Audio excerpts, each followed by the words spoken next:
करोगी नहीं, है ना? ओहो, जुबान तो देखो कैसे चल रही है।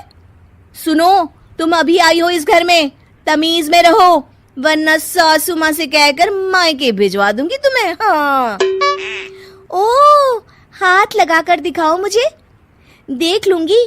बहुत मनमानी हो गई तुम दोनों की, समझी? निशा लिस्ट कीर्ति के ऊपर फेंक देती है। कीर्ति निशा को मारने आती है तो निशा उसका हाथ मोड़ देती है। मर गई रे, छोड़ मेरा हाथ। आज के बाद मुझसे कोई बदतमीजी की तो अच्छा नहीं होगा। कीर्ति रोते हुए अपने कमरे में चली जाती है। उस निशा चुड़ैल ने मेरा हाथ मोड़ दिया, मुझे नहीं रहना इस घर में। अरे कैसी बेकार की बातें कर रही हो। अरे निकालना ही है तो ऋषभ और निशा को निकालेंगे। नहीं, मुझे अलग घर चाहिए। कान खोलकर सुन लीजिए, हम दोनों इस घर से जल्द जाएंगे। आप नए घर का इंतजाम कीजिए बस। मैं इन दोनों के साथ ज्यादा नहीं रह सकती। हाँ, वैसे मैं भी कुछ दिनों से सोच रहा था। अच्छा हुआ तुमने कह दिया, मैं माँ को भी बता देता हूँ। माँ, वो क्या करेंगी तुम्हारे साथ जाकर? मैं चाहती हूँ कि तुम और मैं, बस हम दोनों ही कहीं शिफ्ट हो जाएं, इस सब झमेले से दूर।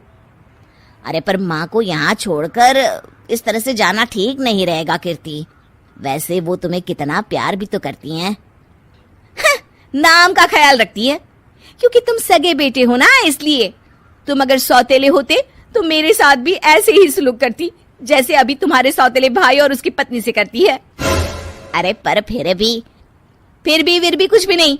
देखो, या तो हम दोनों इस घर से कहीं दूर जाएंगे या फिर मैं अपने मायके चली जाऊंगी। हाँ, बता देती हूँ। अच्छा बाबा, अच्छा ठीक है। सुनील अपनी माँ से बात करने आता है। माँ, मैं सोच रहा हूँ कि कीर्ति के साथ अलग घर में शिफ्ट हो जाऊं। अरे वाह बेटा, ये तो बहुत अच्छा सोचा है तुमने। कब शिफ्ट होना है हमें? मैं भी पैकिंग कर लेती हूँ। अब नहीं माँ, मैं और कीर्ति ही जाएंगे बस। आप तो यहीं रहो, ये पुश्तैनी घर भी है ना आपका।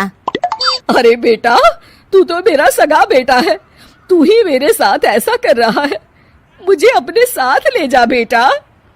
तभी वहाँ कीर्ति आ जाती है। अरे माँ, आपको पता भी है कि किराए के घर में कितना खर्चा होता है, और अगर आपको भी लेकर गए तो और खर्चा होगा। आप तो बस यहीं रहो, इसी घर में। कोई बात नहीं सुनील, तुम लोग चले जाओ, माँ यहीं रहेंगी हमारे साथ। हम माँ का ख्याल रखेंगे, तुम लोग अपनी गृहस्थी संभालो।